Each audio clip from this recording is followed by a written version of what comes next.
Okay. Welcome to the Inspiration Science podcast. I'm so excited to welcome my today's guest. His name is David. He is a retired CEO, mentor to Project Sunrise. He works alongside with his son, and he's also the founder of the Church Unity Society. On his free side, he also works as an ordained minister, and his current big mission is to go public and have a multi-million mega church online. What he does through LinkedIn, which I'm very inspired every day, how we met, is that he creates those integrity, faith, and purpose sessions. So he does these prayers, especially to executives, C-suite leaders. It's really about redefining leadership, helping people to integrate faith in the business as well as entrepreneurs, and embracing mindful ethics. I think that's really important, especially for long-term success. Jesus, God is really the foundation in my life, also in David's life with his story. So this whole podcast episode will speak about how you can, as an entrepreneur or C-suite level entrepreneur, just like integrate faith and ethics in your business. Also, at the same time, we'll hear about his story. He has an incredible story and all the lessons that he learned through as well. So thank you so much for coming on, David. Oh, it's my pleasure, Ozzin. I've been a fan of yours for a really long time. I've been following your post, and I'm just honored to be on your podcast. Thank you. Well, it was so nice to chat with you a little. We just chat before about also about adversity. We went through so many things as well, but at the same time, there's a big presence when you come out of hell, so to say, to kind of, experience the gratitude and the learnings. And I just like want to talk about like in terms of your background. I know that you're a retired CEO and now you work at Sunrise, a project with your son. What inspired you to work at Sunrise? Can you just tell me a little bit more about your background and your journey? Okay, sure. Well, to answer your first question, I was inspired to work with my son, help my son build a business. I started out as CEO. Now I'm more of a mentor.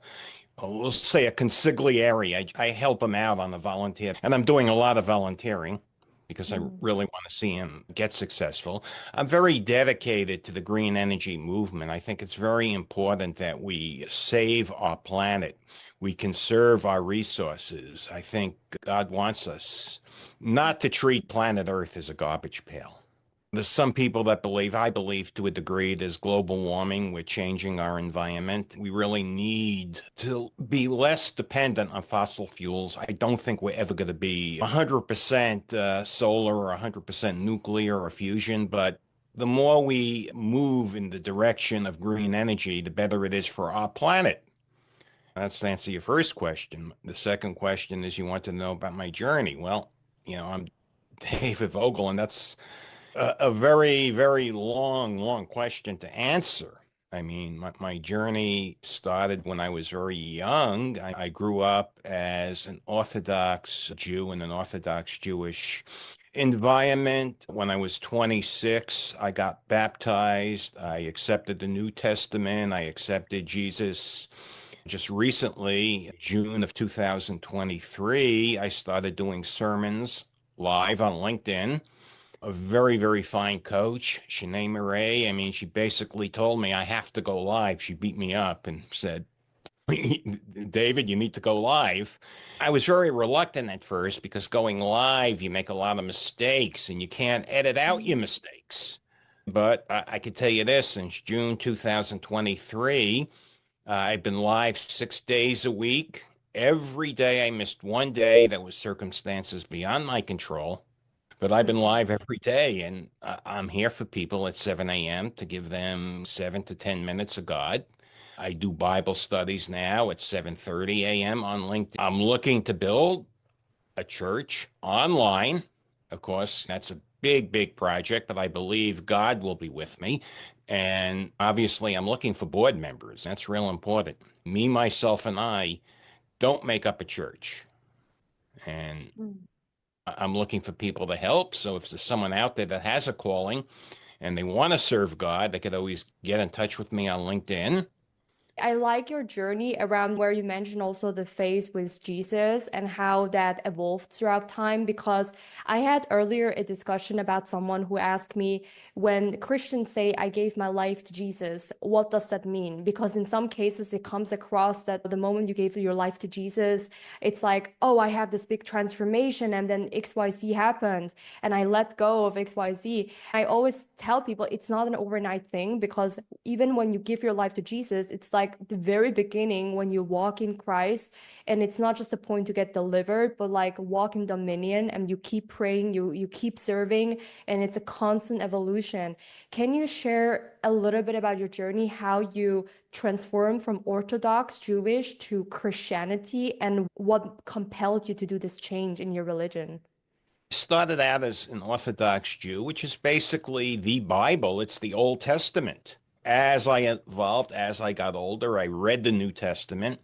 And then in the 1980s, I got married. My first adversarial situation where adversity struck me, the marriage didn't work out. I ended up just going to church. I had read the New Testament and I spoke with the minister, and I was convinced that the Old Testament basically supports the New Testament. There are so many prophecies in the Old Testament, and I talk about this in some of my sermons, that Jesus was prophesized, not just as the Messiah, specifically the events of Jesus, the events of the New Testament. They're all there in the Old Testament. To me, there was no question that the New Testament was the Word of God. I accepted that. I got baptized. And there's one other thing I want to add. There's a lot of people who are Christians in name only. Okay. And yes, you could accept Jesus, but it's more than just saying, I accept Jesus. I'm a Christian. You have to live the life. You have to be Christ-like. There's a difference between accepting Jesus and being Christ-like, if that makes sense. That's a very interesting sentence, because I meet a lot of entrepreneurs who are supposedly very faith driven. You see in their bios, I'm a Christian and everything, but you can feel they're not pragmatically living by that. And I was also surprised, and that's all something I've learned in my own journey. Like, you don't know unless you read the words of God in the Bible, like understanding the Ten Commandments and the things and how stuff are really misunderstood.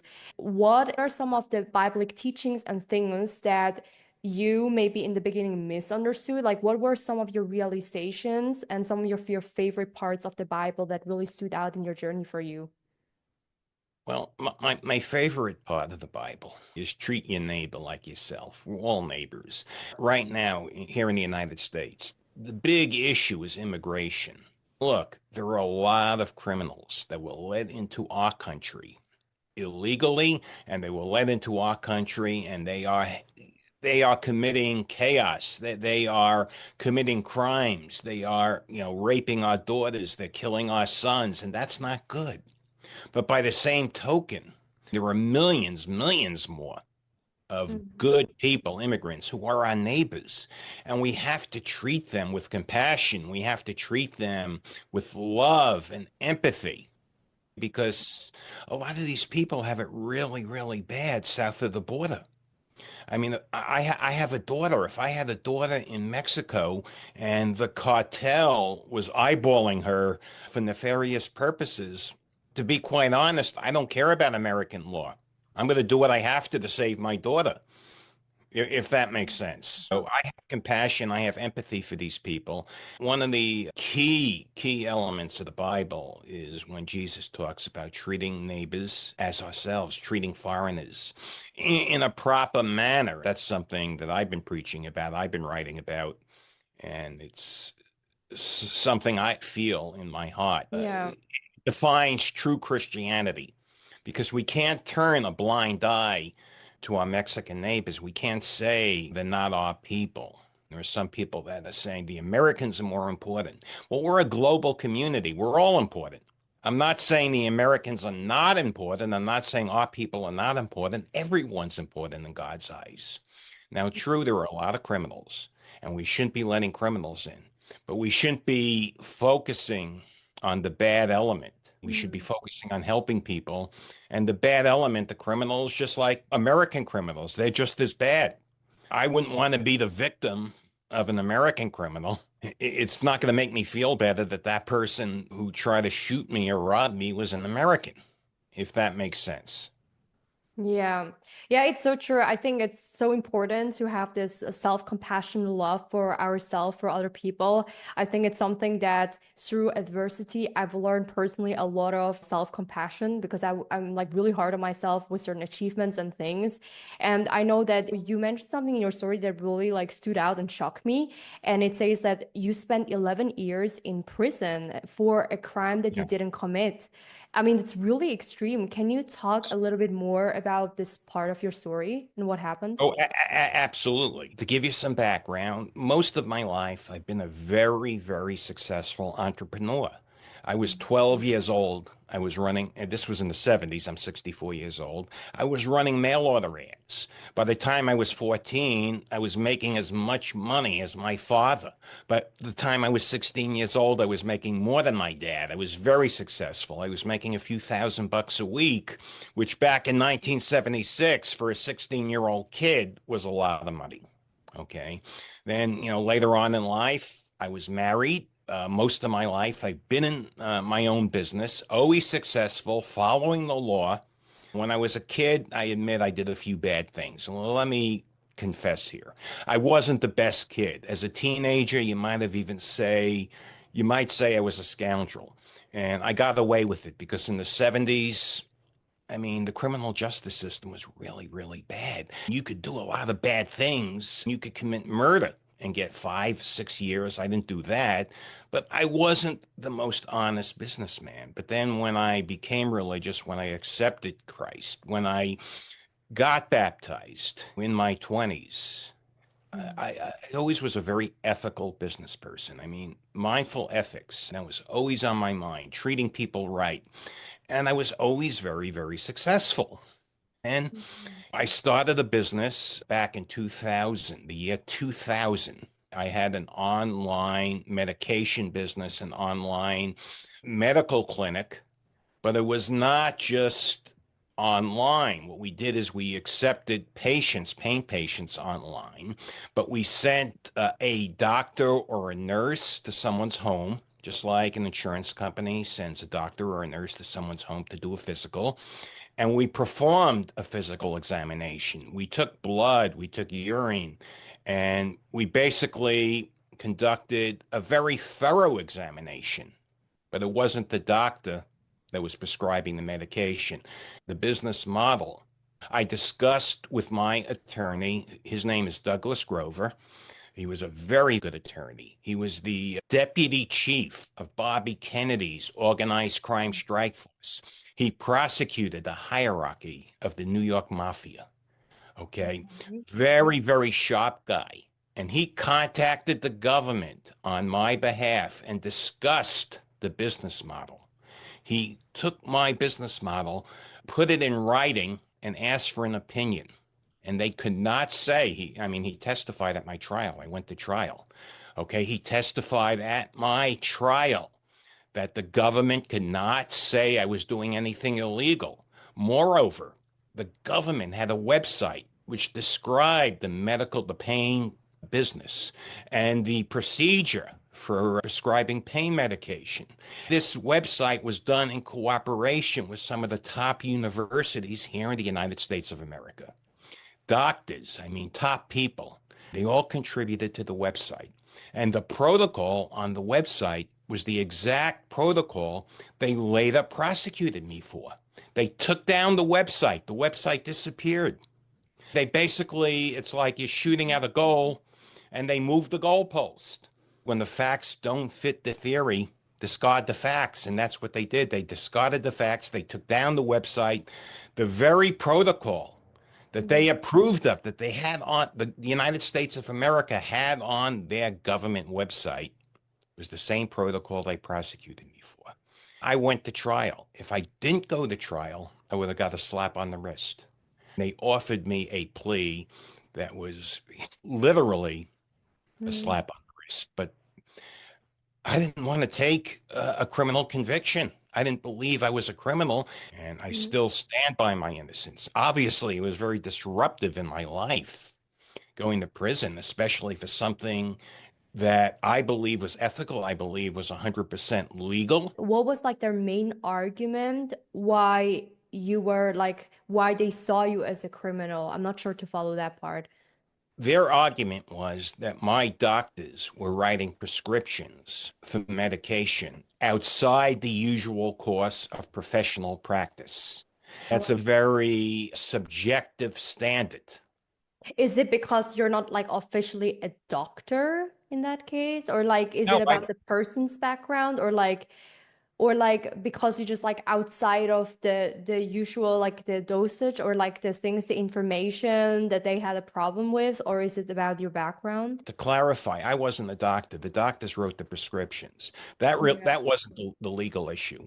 The legal issue was the doctors did not write a valid prescription. Even though they wrote that prescription, it wasn't valid under United States law because the doctors, again, this is the language, were operating outside the usual course of professional practice, which Oh, is a wow. subjective standard. The Supreme Court just recently ruled that it is a subjective standard and the standard must be objective. That is a case that just came down. Of course, it's not helpful to me because in the United States of America, actual innocence is not a reason to revisit your case. So I can't go back to court and say, hey, the Supreme Court just said that my doctor should have been judged on an objective, not a subjective standard. I know that word. I mean, that's just one word, but it means so much because a subjective standard is any standard that the government wants to say is wrong.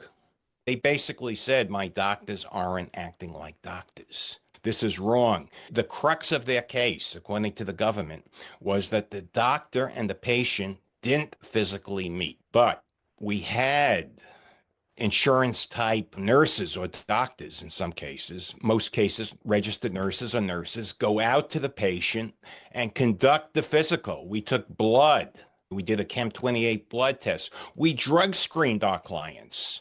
Clients had to provide a urine sample and we screened them for illicit drugs. We went through a very extensive procedure before we approved the client for pain medication. Yeah.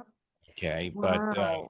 But that's really crazy how the like because I heard stories especially in the States where people go to prison although they didn't commit the crime and it happens multiple times. They lose years like that you cannot go, get back. How did you do after that when you were in prison? Like, can you tell us what you've learned, how you experienced that, and how you overcame such an adversity from this? well, when I was in prison, it was not a lot of fun. I mean, basically, I'm associating with mostly evil people. There were some good people. There were some really great people I met. People Mhm. that didn't belong there and people that did belong there, but they were reformed. They really weren't bad people. But I would say 70, 80% of the people were very evil. They were Yeah. bad people. I had to deal with that every day, deal with evil. I had to deal with sociopaths on a regular basis. I mean, people who committed murder. I mean, people who did violent acts. I got through it. If you know my background, I used to work before all this happened. For many years, I worked with the Council for Unity.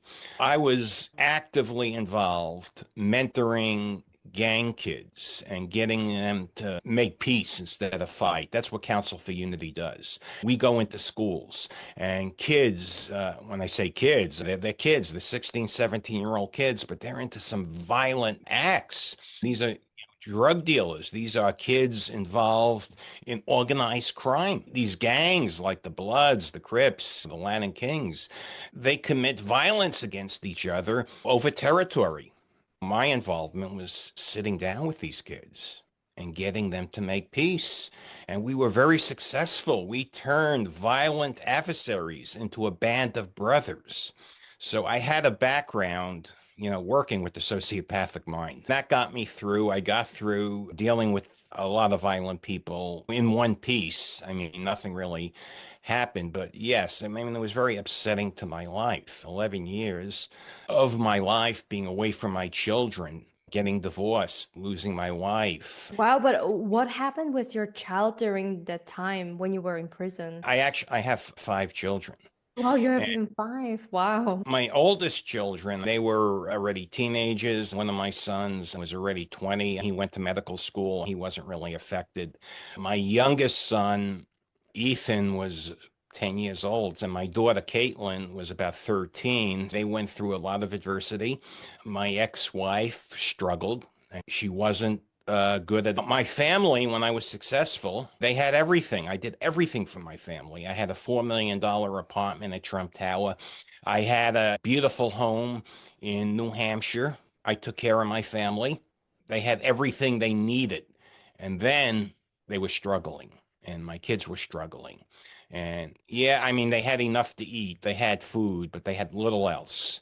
So it was very, very tough on my little kids, my son Ethan and my daughter Caitlin. The other kids, they helped out, and especially Evan, my second oldest son, Evan. He owns the solar energy company, and he owns a restaurant here in New Hampshire, in Alton, New Hampshire, Taco Bay. Very successful guy, and he helped the family. He's the guy that basically supported the family when I was away. And I owe him a great debt. That's why I'm helping him in business. That's why I'm there. I'm volunteering my time, whether I get paid or not. I'm not getting paid, but I'm not looking to get paid. I'm just looking to pay back a debt because he is a great, great kid and he helped out. And I love him very much. Wow, that's so beautiful. Despite this horrible story that you had to go to prison, everything, I think it goes back to roots of love, family, and faith. I know that you have a newsletter also speaking about mindful ethics, how that is so important. Can you tell a little bit more what has inspired you to start mindful ethics and how you personally define that and integrate that in your life? Yeah, well, I started mindful ethics because in business, in life, in government, there's so much unethical behavior. And I'm Mhm. also part of another inner circle, Mike Francis. He's the former mafia boss Mhm. and he became a born again Christian. And he is very sincere. I've heard his story. It's very powerful. I attend his inner circles, I attend his Bible studies. And he talks about what he calls a mafia democracy, how the government is really like a mafia. And I see that. I see how the government, with this check the box mentality, destroys lives, even if they're well meaning. This check the box mentality destroys lives. And that happened to you. Also in business, mindful ethics, most businesses, some very big businesses, they're very unethical. They do what's profitable, they don't do what's right, they don't do what's ethical. And sometimes they really go over the line. So I decided to publish a newsletter every week. Sometimes I publish my newsletter 2 or 3 times a week, Mhm. but at least once a week, I bring to the LinkedIn audience stories of ethics, stories of companies or government agencies that are unethical, including my own. If you've been following my mindful ethics, I'm talking about the retaliation that I'm facing from the government for speaking out, for exercising my First Amendment rights. There was a time just several months ago that I could not do this interview with you. Okay. The government of the United States of America wanted to suppress my First Amendment rights. They even made me sign paperwork under threats of going to jail. I had to sign paperwork that I would not talk to the media. I would not talk to the press. I wouldn't talk to people like you. You're a podcaster, but the way they looked at it, it was the same thing. And I fought hard because not only is that a violation of my First Amendment rights, the person who was attacking me is the very same person, if you know the story here in America, is the very same person who attacked Michael Cohen. Do you know who Michael Cohen is by any chance?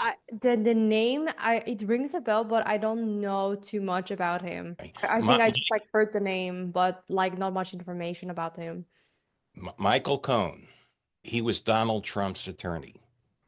And then when he went to jail, he was released like me, white collar criminals here in the United States. I don't consider myself a criminal, but by the government standards, I was. So they release you on home confinement.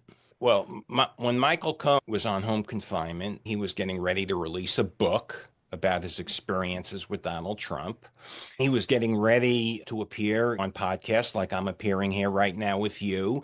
And he was getting ready to do his own podcast. The government made him sign paperwork giving up his First Amendment rights. They didn't want him releasing the book. And they threatened him with jail. And he would not sign. Let me backtrack. He wouldn't sign. He was negotiating with his attorney. His attorney was there, and this fellow at the Bureau of Prisons, Patrick McFarland, revoked Michael Cohen's home confinement status. He put him in solitary confinement for 16 days. For 16 days, Michael Cohen was subjected to torturous conditions in solitary confinement where he had serious, serious health problems, 100-degree temperatures. And this was during COVID. And Oh, Michael, oh yeah, I mean, it is so bad. yeah, Michael Cohen's health was at risk. Mm, So obviously, being Michael Cohen and being Donald Trump's ex-attorney, he had an army of people, unlike me. He had an army of people file all sorts of court documents. Eventually, a Judge Hellerstein, a federal judge, ruled that Michael Cohen was retaliated against. His First Amendment rights were violated, and Michael Cohen was put back on home confinement. He had the legal right to appear on podcasts, mm, publish his book. His First Amendment rights were restored. Well, the same thing happened to me. The very same person, this Patrick McFarland, tried to suppress my First Amendment rights. He tried to tell me I can't talk to people like you, Ozzin. I can't talk to people on Good Morning America. I can't mm, talk to anyone in the press. And I fought hard. I eventually won my First Amendment rights, but the retaliation, it continues. He put me in another program, which is very, very restrictive. Let me tell you something. Just recently, I have the right to do sermons, but he's trying to tell me, and this is like totally like outrageous, mm, that I can't call myself pastor, even though I'm a legally ordained minister, because mm. that violates some prison rules. Well, I'm not in prison. I mean, in prison, you can't carry a cell phone. I can. In prison, you can't use a steak knife. I can. It's just like he's coming up with these rules to retaliate against me. And then But also just why can you like not call yourself a pastor? Like what's wrong with that? he's telling me, at least right now, I'm on Michael Cohen status for another few months. In a few months, I'll be off. So I'm on this status where he's telling me he's quoting a rule in prison, but it doesn't really apply to me. But if he threatens to revoke my status, and he's done this multiple times, and he's been very, very abusive to me, he wrote me a letter. I'll be more than happy to share the letter with you, that calling myself pastor is a violation of the rules, because and that isn't in my rules. It isn't in my terms. Okay. Mhm. But he's trying to say that someone in prison can't call themselves pastor because they're using a ministerial Mm, title. But again, someone in prison can't carry a cell phone. When you're on home confinement, you could work. There's a lot of things you could do. mhm, Okay. Another thing, according to my terms and conditions that will last again for another few months, I'm entitled to take any medication that's prescribed by a licensed physician. Well, mm, just recently, his office sent me a correspondence that I could not take medication I've been taking for 4 years because I'm not authorized. I'm 64 years old. I have a lot of things wrong with me. I have a herniated disc in C5, C6. Okay. I'm in a lot of pain. I'm not showing it, but I'm on the computer all day. I'm writing sermons. I'm writing posts. I'm on my computer 14 hours a day. I am suffering in a lot of pain. I don't want to be a crybaby, but the doctor prescribed me medication. And, McFarland's office is basically telling me I'm not authorized to use this medication.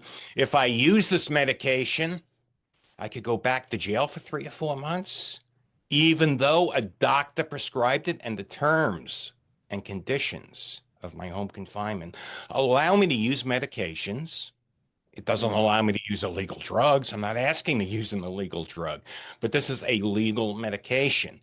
So, I mean, it's just like a litany of things they are doing. They're trying to tell me my Church of Unity doesn't conform to their standards. It defies the imagination, but just think. Michael Cohen was in the same situation. Michael Cohen wanted to publish a book. Michael Cohen is negotiating the terms and conditions of his home confinement, and Michael Cohen wants to exercise his First Amendment rights. During negotiation, this Patrick McFarland just has them remanded to solitary confinement. And I will use the word torture because what Michael Cohen went through is torture. 16 days. Amnesty International calls it torture. Michael Cohen also was at serious risk because this was during COVID. And Michael Cohen was released to home confinement because he was susceptible to COVID. He's not a violent guy. They wouldn't let him out if he was violent. What did he do? He mm, negotiated. He raised his voice. He wanted to exercise his First Amendment rights, just like I did. mm. Okay. And the same person says no. And I'm getting a little worked up, but I mean, everyone has a First Amendment right. And the freedom of religion, that's another First Amendment right. I'll be more than happy to share with you my correspondence with this guy, McFarland, on that. What I'm also curious about is like during the whole process, I can feel there's a lot of like frustration, a lot of like also anger and probably also resentment in that moment. When I speak to you, I mean, obviously you're very open, you healed through certain things and there's this forgiveness, but could you talk through how you could like connect perhaps to your purpose or like what is the thing that helped you get through these tough moments and be able to forgive others, yourself, and be like more in peace with all, of this frustration that you went through? What keeps me at peace is God and my thoughts on the future. I have a plan in mind to create a ministry, to create a church. I'm not going to be on Michael Cohen's status for very much longer.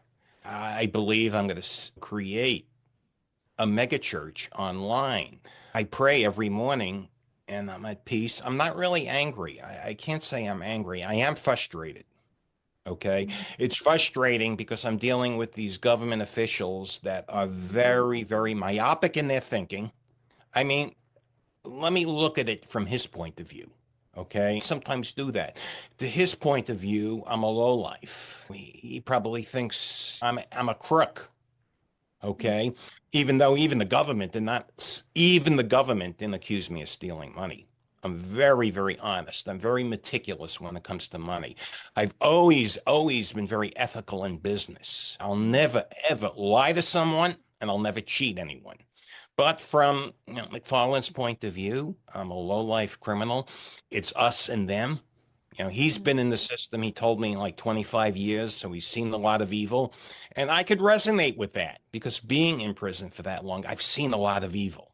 I've seen people lie, cheat, and steal, and worse. So I could resonate with that. But prison is also supposed to be about rehabilitation, unless you're doing a life sentence for murder. They're supposed to want to rehabilitate you. When I met with 7 officials here in New Hampshire, New Hampshire's a lot different. New Hampshire, even the government people, they're all smiles and they're all nice. It's like night and day. Originally, when I was arrested back, what was it, 2000, no, 2008, no, 2009, I'm Mhm. 64 years, 2009, in New Hampshire was real peaceful. Self-surrender, no handcuffs. You get down to Texas, where my case was at, if they put you in chains. Okay. The same thing. The attitude here of the New Hampshire government officials are real laid back. They're more friendly. That's why I moved to New Hampshire, to bring my family to a better place. I live in a town where people will stop their cars and let you cross the street if they see you at a crosswalk. I live in the town where people are friendly. They're more honest. I'm not saying there ain't no bad people. There are some bad people. But for the most part, the people are good here. The police, they're very laid back. You don't have police brutality here in New Hampshire. I get stopped for speed. I haven't been stopped for speeding in ages, but when I was younger, I had a lead foot. It's just like night and day from New York. The police are very laid back. They never gave me a ticket. They always gave me another chance, and they're just real friendly. In New York, it's a lot different, and I'm dealing with management in New York, and it's this, Mhm. and I'm not really angry. I'm frustrated because I want to move forward at a quicker pace. I mean, my goal is to rebuild. And this Mhm. might sound very strange to you, someone at my age, but I want to find a wife and I want to have more children. I really, really want to get married and have children. I love, Wow. I mean, yeah. Well, my happiest days, what brought me happiness in life? Nothing brought me more happiness than to waking up and hearing a toddler in the background. My toddlers always woke up before me and my wife, and they're always in the kitchen. They're always smiling and laughing, and I hear the laughter, and it's just so beautiful. It's just so serendipitous, and I want that again. Yeah. Okay. That's so But beautiful. And I love that it doesn't surprise me about, rebuilding life at any age. I've talked to also like a lot of people like throughout different age groups. I think people always go through so many identity shifts and the purpose also evolves and you rebuild it again at any given time. Can you tell me a little bit more like how did your purpose evolve from your 20s until now in your 60s? Like did that change? Did you had a common purpose? Like, where do you stand right now? What's evolution look like? well, my purpose. Well, I was in my 20s. My purpose really wasn't defined, to be honest. I got married the first time. It didn't work out. We had a kid together, one child. I have five kids, one from my first marriage, four from my second marriage. My purpose really was just to make a lot of money. I got to be honest. I'm not going to lie to you. I mean, yes, I was a Christian. I think I was more of a Christian in name, although I believed in God. I believed Mhm. in ethics. I always believed in my 20s in mindful ethics, in doing the Mhm. right thing. But I was very motivated by money. In my 30s, probably the same thing. In my 40s, I started the health management business. I started an online pain clinic. It was very successful. I was making millions and millions of dollars a year. I took Mhm. care of my family. Oh, by the way, I donated a big percentage of what I made to Council for Unity. So not only have I been supporting the organization, mentoring young kids, mentoring gang kids, I supported them financially. As a matter of fact, when they were very close to being closed down because they lacked funds, I came Mhm. through with a check because I believed in their mission. So I was giving back. I was giving to my family. I was giving to charity. I didn't really have a care in the world. My purpose really was to help Council for Unity at that time and to help my family and grow my family. I was happily married. Adversity struck that, the issues got very extreme. I ended up Mhm. getting divorced. My purpose today, just Mhm. fast forward, is to build a church. I don't have that much time left in my life. I realize one day soon, hopefully not too soon, but one day soon I'm going to wake up sick and not get better. That's what happens at my age. So this is the last chapter of my life, and I want to build a church. I want to do something meaningful for God. I mean, Yeah. I owe God that, but I want to do something meaningful for myself too. I mean, maybe it's selfish. And what do I want? I want a wife and I want six children. I don't know if I'm going to make six, okay? But I read the story of Al Newhoff, okay? He was the CEO of USA Today. When he was 68 years old, he married a woman 25 years younger, a doctor. It wasn't a mail order bride. She was a very renowned woman, very Mhm. accomplished. Sometimes age doesn't matter in the right circumstances. And they adopted six children. That story resonates with me. I love that story. I want that to be my legacy. I want kids again. It's so beautiful that you say that because when somebody asks me like if I can summarize like life in one word, like what's like the purpose, like if in a sentence, it's like for me, like empowering healings. I think there is a calling that Jesus all gave to us, but there is like the thing where I always call it like reproduction. It's always kind of a form of reproduction, like in animals kingdom, in also human kingdom, whether it's through babies and things. And I feel this like the reproduction of like the way, the impact, the legacy, how we rebuild things, how God uses people very strategically to call up to his kingdom and serve different ways. And with your mega church vision online, can you tell us a little bit more about it, how you imagine and how people can like join the mission as well with you? Well, I imagine a year or two from now, well, maybe not in 1 year, but in, let's say, 2 years, having 1 million people, 1 million followers. I mean, look, Shanae Murray, I love her story. She developed 1 million followers in a very short period of time. I could see with this type of mission, the Church of Unity, developing 1 million followers. What I believe is that God will manifest himself in the goodness of Mhm. people. God reveals his divine grace through our shared humanity. Now, we all have diverse faiths, and what the Church of Unity does is it brings them together. The God of Abraham, just remember, connects all of us. The God of Abraham, he marks a shared origin in Christianity, Judaism, and in Islam. Our spiritual narratives are different, but our unified purpose and the purpose of the church is to manifest divine love and divine righteousness. At this church, I want this bond to inspire us as leaders to champion unity, love, and acceptance. Now, the second part of your question, I'm losing my memory. How can people join the mission?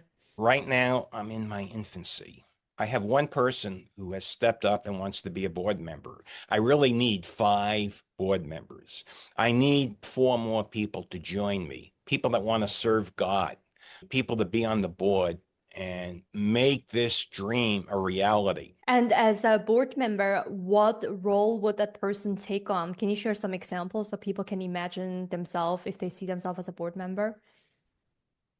Sure, a board member, like any board member of any church, is going to get involved in the day to day, and it doesn't have to be every day. It could be once a week. Let me just clarify, but they're going to get involved in the building of the church. They're going to make decisions. The board Mhm. really makes decisions because as eventually I'll be the pastor of the church, whether it's I resolve this issue that we talked about, or I don't resolve it within a few months, I will be pastor of the church. Okay, but I, the board needs to make financial decisions. It would be a Mhm. conflict of interest for me as the pastor to raise money, get donations, and then decide to buy myself a jet plane. Not that I would ever do that. I'm mindful ethics. I believe in mindful ethics. But the board members, they have to determine where money goes, the future of the church, they Mhm. make financial decisions, they make administrative. They also, in the right circumstances, if I have the right board members, if they're tech experts, if they're tech nerds like me, they're going to help grow us online. They're going to help promote the church. They're going to help with the marketing. Yeah. That sounds amazing. Well, any listener who is interested, reach out to David if you're interested as a board member or if you're interested in joining the movement in any way. I think it's so important to have faith because I feel a lot of the time when people don't operate from place of God and put it first, I think it's a matter of time when it kind of gets you and it torments you. And I think Satan just these days, what I see also in the world, it's like stealing identities. There are so many paradigm shifts happening. And I feel that at the same time, Jesus also called up a lot of the very few people that he handpicked. And I think that leads such a movement like you with the mega church. I feel it's really a spiritual war. Like anything that is like happening and it's like reflecting in the physical world, like what's happening. It's a real thing that I also experienced, through my journey, as we before mentioned, was rape, kidnap, abusive relationships, then giving life to Jesus, but then also not just being a crippled Christian, like by word and name, but like practicing that, like the Ten Commandments, like what does that mean in a romantic relationship? How does my leadership change and shape in business?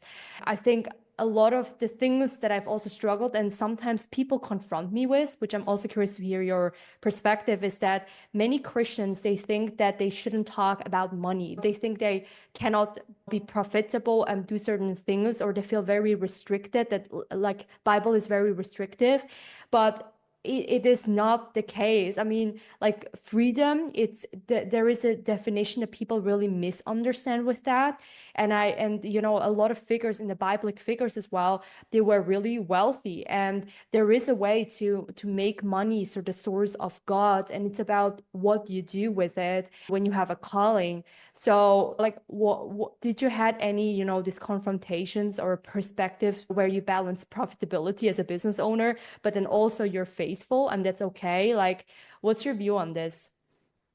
Well, I believe money is a tool. Money Mm, is necessary to live a comfortable life. I never considered myself rich. Even when I was making a few $1 million a year, I had an apartment at Trump World Tower, a $4 million apartment. But let me tell you something, I was the poorest guy in the building. I'd speak to people, I tell them I just made $3 million this year, and they'd say, $3 million? I spent $3 million to have Elton John sing at my wife's birthday party. Like it was nothing. $3 million is a night out. So I looked at money as a tool. And mm, today, in the United States of America, there are 23 million millionaires in America. I mean, being a millionaire is just middle class. It's not rich. It's yeah. comfortable. It's comfortable middle class. So, look, I don't mind getting rich. There's nothing wrong with that as long as you do it right. You're Mm, mindfully ethical. I believe Mark Cuban, for example, he's a very mindfully ethical person. Look at Taylor Swift, very mindfully ethical. She gives away a big portion of what she makes to her staff. I believe she gave one of her, not one, a number of her truck drivers like six figures in bonuses. mm, Okay. So the one thing about me, if I make a lot of money, I will share the wealth. mm, And I'm looking to build a church. Yes, you know, to be honest, the church will take care of me as a pastor, as someone who makes the church work. I'm entitled to have my housing taken care of, for example. And I'm mm, entitled to live in a very nice house.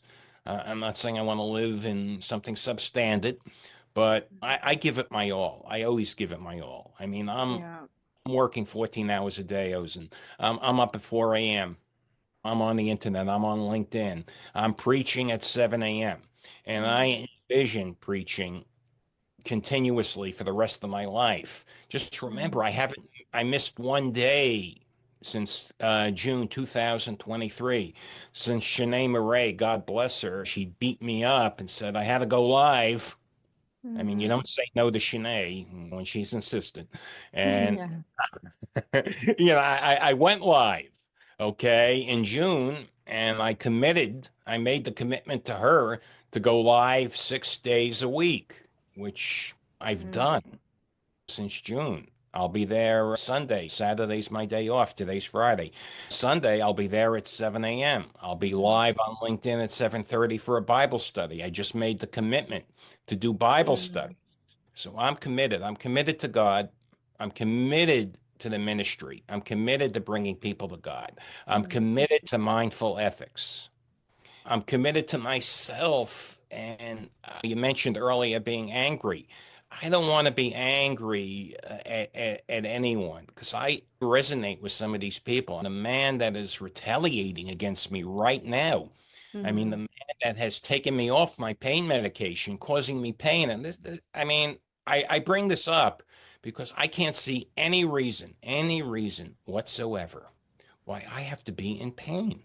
Okay. mm, And you know, am I angry? No, I'm frustrated that I'm being retaliated against because I exercised my First Amendment rights, just like Michael mm, Cohen. And Michael Cohen was tortured, and I will use that word. I am being tortured. Okay. I'm mm, not being tortured by being crucified. I'm not being tortured by being whipped. Okay. mm, But I'm a 64-year-old man. I'm in pain. And medication was prescribed by a licensed physician. And because Patrick McFarland's office doesn't like this medication, or whatever reason, they want to retaliate Mm, against me. It's not what they think I should be taking. I yeah. mean, they threatened to send me to jail. It's not right. It's retaliation because I really shouldn't even be in this program. I was in another program, and it Mm, was so much less restrictive. So much less restrictive. I only have a few months left, but mm, uh, the big thing is also they're preventing me from calling myself pastor, and to me, that's a big thing. That's yeah. almost, I mean, that's as important as the medication issue. The medication issue doesn't affect people out there. I mean, just think about this, Ozen. If you listen to me, I'm claiming I'm innocent. I'm not guilty. I didn't do anything wrong. If anything, I believe God paid me back from when I was a kid. Because when I was a teenager, I did things that should have put me in jail. Let me be honest. I should have gone to jail. I was a scoundrel as a businessman when I was a teenager. When I was 16 years old, I was horrible. You wouldn't want to do business with me. I would cheat, but I got away with it. And now, back in 2009, I go to jail for something I didn't do. And that's God, and I accept that. Maybe God just paying me back, and I had to go through this. And Yeah, very you know, interesting. I mean, thank you so much for sharing very openly your story. I think there's so many wisdom that we can learn from your story as well. I think it comes like really back to keep going with faith, and you're showing that through your prayers on LinkedIn. So props to you for your consistency. I always see on LinkedIn David Vogel is doing a live like popping up. So yeah, it's doing something like, whether it's changing like thousands life, one life, like I think like you already build your community, and I think and I feel that it's still the beginning for a lot of the things that are upcoming. I think no matter the age, like God is not done with you. I can feel that in the spirit that there's a lot of amazing things and blessings happening. And I pray that you will get your sixth child and that you can rebuild the life and the way you want with your future wife and everything that you're doing. So I'm very inspired and I thank you for your leadership, leading by this with so much positivity and honor and just like reminding people on the basic principles of humanity, of love and ethics, which a lot of people kind of forget these days and they just go after the one, they're very blind to it. But it's really about the consistency and everyday's life and part of the lifestyle. So thank you for inspiring. As lastly, I know that you also do the Project Sunrise with your son. For people who are interested in that, can you like tell people how people can work with you for this project? yes, Project Sunrise is my son's business. The focus is on getting free, I will emphasize free solar energy systems for businesses paid for by the United States government under the Inflation Reduction Act. Most, not all, but most small businesses in the United States of America qualify for up to a $2 million solar energy system, which is Wow. paid for by government benefits. It's amazing. What Project Sunrise does, what my son's business does, is they apply for those government benefits. It's a complex process. And Mhm. then after they get approved for a grant, they'll build the system. They'll put the system in. So it's one-stop shopping. They'll get you the money and they'll build the system. It's a great program. Project Sunrise just got a local client here in New Hampshire, $849,000 in free money from the United States government. That's in one of my newsletters. It's a $1.7 million system, and the tax credits, the other government benefits pay for the rest. So basically, this individual had an electric bill of about $130,000 a year. With this $1.7 million system, which is paid for by the United States government, I mean, they eliminate $130,000 a year in expenses. You just add that as a business person, you just add that to the bottom line. You EBITDA, I mean, just went up 130K a year. If you sell the business, if you're getting 4 or 5 times earnings, that's worth $600,000 to $700,000 to you. Wow, If but that it's incredible. I never really heard about that. I mean, it's like as almost if you won a lottery in a different sense and integrating business strategically, what's already out there. So that's great. I can put your links below of your LinkedIn, your socials, and everything, your newsletter. So everyone, if you're interested in learning more about the Sunrise Project or about the Mega Church Online, where you can join as a potential board member, reach out to David. And anything, questions, faith-related business, you can reach out. I think there's so much we can learn from this, and with the right information. If there's any great takeaway that you had from this audio experience with us, please share it with me. And David, tag us on social media. What key takeaway you implement, because at the end of the day, it's really about also the actions that we take from this. And we're very excited to hear about you. Thank you again, David, for being here with me, for your time and for inspiring. We're praying for greater health, more abundance, in a way that you can rebuild your life. And for everyone that is listening, also in the name of Jesus, bless you and that you have the success that you wish in your life. So thank you so much. Well, you're welcome. And it was a pleasure.